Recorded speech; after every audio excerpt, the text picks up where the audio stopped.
All right. What's up, man? How are you? Hey, I'm doing good. Doing good. For people who don't know who you are, explain yourself a little bit. What do you do? What? Well, well, what I do, I have a company and I work on movies and television shows. What we do, this is going to sound really weird, but sometimes we create the background voices of all, like when you see a movie and you see the two leads, say there's a restaurant scene and you see the two leads talking, and then there are all these people in the restaurant, we play all those people in the restaurant. Or also if they don't like the sound of the performance of, like, say, the waiter in the restaurant, uh, we revoice that person. You'd be surprised how many times we revoice people and their performances. Um, Also, we do things like called sound alikes. So when say they can't get the lead actor and they want to try some lines out to see if they work with the version of the movie that they're working on. Then we go in, I have someone that can sound like, Tom Cruise or whoever it is, and then they play him until they get it down, the lines down the way they want it, and then they'll bring in the lead actor. Believe it or not, sometimes, occasionally, the person ends up being in the movie, and even um, the lead actor doesn't know that it's the other person and not him. And we do a lot of the TV versions as well.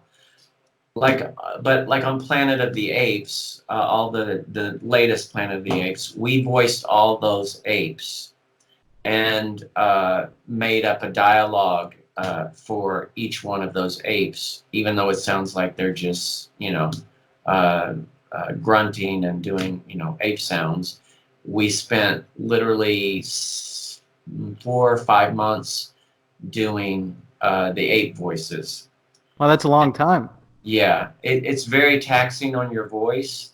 So we could only do it on Fridays so that our voice would be well enough to be able to do other jobs, the rest of the next week, because you would lose your voice doing Yeah. those high pitched sounds all the time. So we also do things called efforts. So anytime there are fight scenes or anything that a human body makes, any kind of fight or being thrown up against the wall, being eaten by dinosaurs, or anything like that, we do that as well. That's pretty cool. So we do a lot of different kinds of things. Normally, when they shoot a film, all those extras in the background that you see, they're not talking. We're talking for them, and it's usually, like, I'm working on a new Marvel project, which I can't really, comes out in May, but I can't say the name of it. Um, there's a lot of scenes that take place in Russia, that takes place in Hungary, and so we are revoicing all of those people with people from Russia and Hungary. Um, so we do a lot of different kinds of stuff, and it's very fun. It's also stressful, very taxing. You have to For be sure. very good at improv. So we do a lot of improvisation.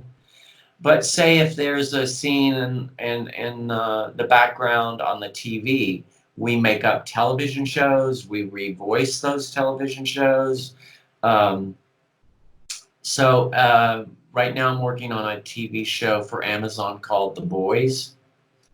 I've heard of You, that. you have? Well, you should I've watch even it. watched it. It's really, really, really good and really far out there. So we do an awful lot of stuff in that because it's, somehow I've locked into the whole superhero thing. That's what I'm sort of known for, superhero movies. I've done all of the Avenger movies. I've done more Marvel movies than anybody else in my field. So yeah, it's a lot of fun, but it's also can be very challenging.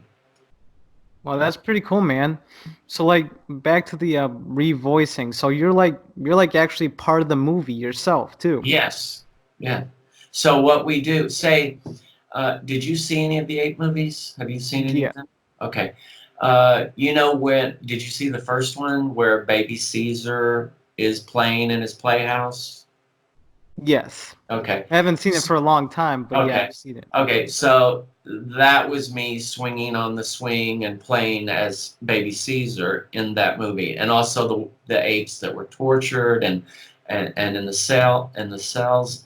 That was also that I had a group of like 5 or 6 guys that can actually do these ape sounds really well, and again we would spend every Friday for 4 or 5 months for 4 hours at a time, revoicing every single ape you see on that screen has somebody making that sound for them. That's cool, man. That is Yeah, pretty cool. yeah. How about Endgame? What have you done on Endgame? In game, we did a lot of stuff, army stuff. So you have to know a little bit about everything in our business. So there's SWAT teams, there's police protocols, there are if it's something as an emergency room or anything like that, we have to know all that technical jargon and say it like we do it on a day-to-day basis. That's what makes what we do somewhat challenging and hard, and not everybody can do it. Um, I've had actors that studied at the best schools, and they come and try to do it, and sometimes they cannot. It's a technical side and an acting side sort of put together, um, which makes it challenging. Yeah. But on in-game, all those battle scenes, that's us doing a lot of the battle scenes, and where they do all those chants, that was my loop group as well. How many hours did it take you?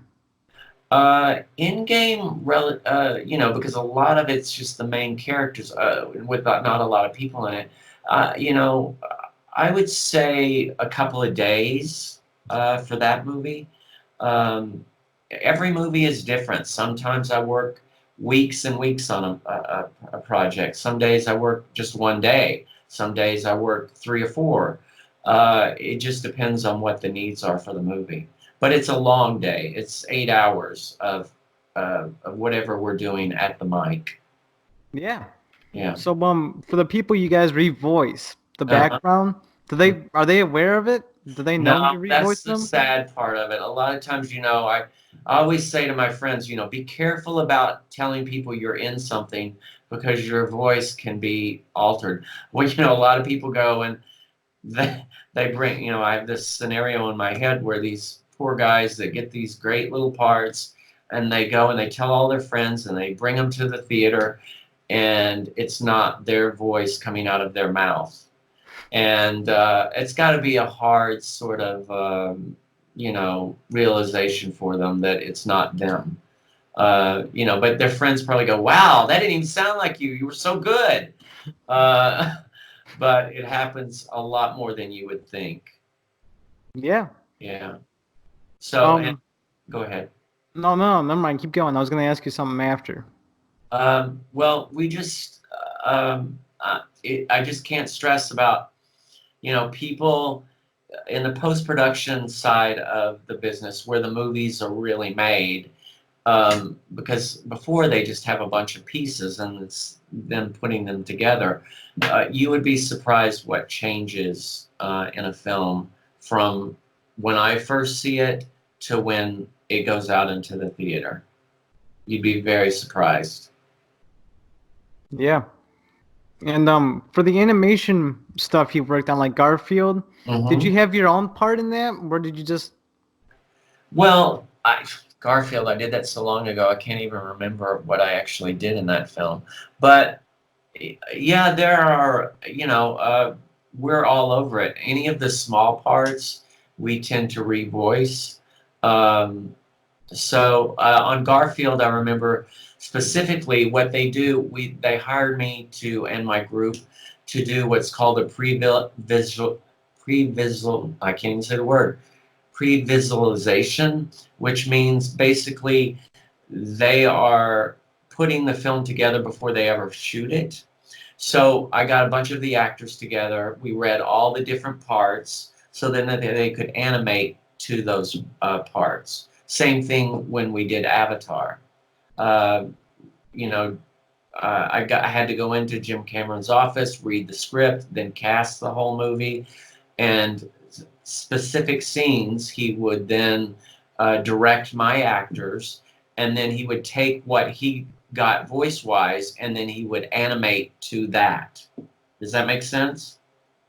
Yeah, I mean, a little bit, yeah.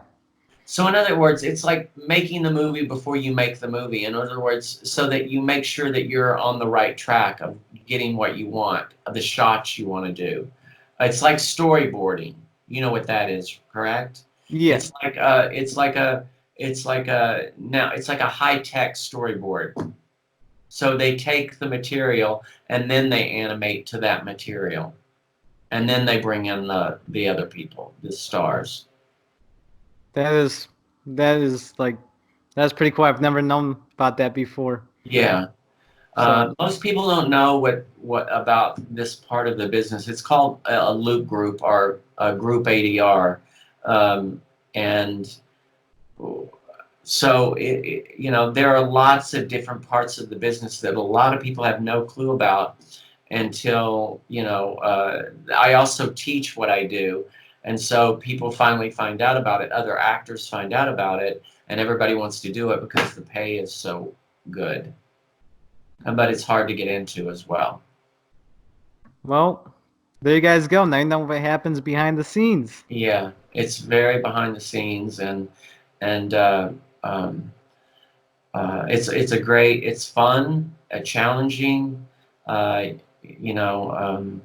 But I have a lot of really good actors that work with me. Oh, cool, man. Thank Yeah, you for your time. you're welcome. How did you find out about me to begin with? It was in one of the credits of the Oh, movies, and I was even looking up the cast, and you were in one of them, and I was like, right. I was like, I gotta interview this dude. Oh, okay, cool. Well, I appreciate it. Yeah. Yeah, it's something that a lot of people don't know anything about. Yeah. So I hope it helps you. And Yeah. you're Thank you for the information, man. yeah, you're welcome.